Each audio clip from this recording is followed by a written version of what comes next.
The most memorable part of Intimate Apparel was when Esther found out that George was having an affair with one of her good friends, Mamie. I found this shocking that when Mamie was talking about how wonderful this man was to Esther and like how great he was and how nice he was to her, that it was really George, because she was talking about the jacket that George had given her when really Esther had made that jacket for George and given it to him on their wedding day. So I thought that was very shocking that one of her good friends had talked to her about that when she was married to him.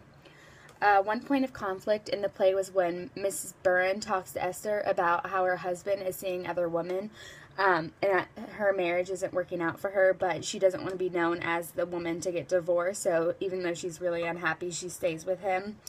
I think this scares Esther when she's falling in love, because she doesn't really trust anyone to begin with, and she's scared of love, so it really just doesn't help her open up to love with George.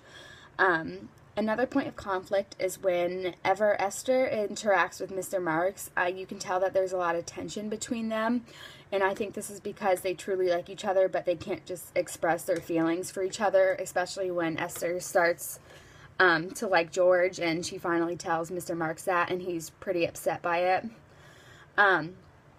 But this relationship between Mr. Marks and Esther helps Esther when she finds out about the affair between one of her good friends and her husband. So she goes to him and kind of just like confesses that she likes him by giving him a jacket that she had made for George. And the third point of conflict is when Esther finds out about her husband's affair with one of her best friends, as I mentioned before.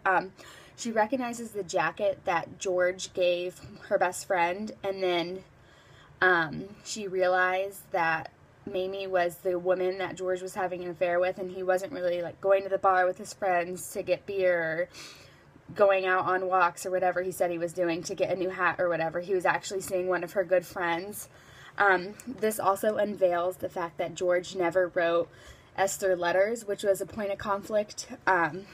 He actually paid one of his friends in Panama 10 cents per letter to write to her because he had good penmanship and everything.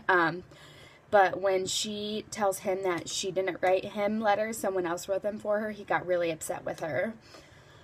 This play reinvented the African American experience because it shows the African American perspective in the 20th century in Manhattan. Although they were not viewed as equals to white people during this time, they faced the same issues that white people had faced during this time.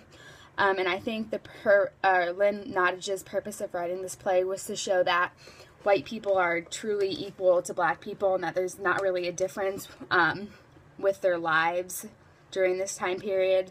So I think she was just trying to show people that there really isn't that big of a difference between your race.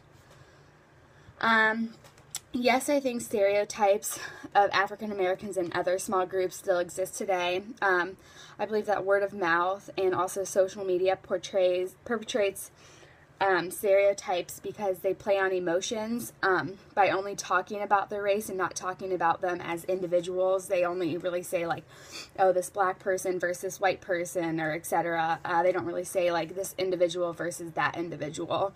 So I think that really portrays a lot of negative image between races, and also getting to know a person individually helps overcome these stereotypes because you know them on a personal level, and it helps the stereotype change if you get to know someone and you get to relieve those stereotypes. You don't really see them anymore.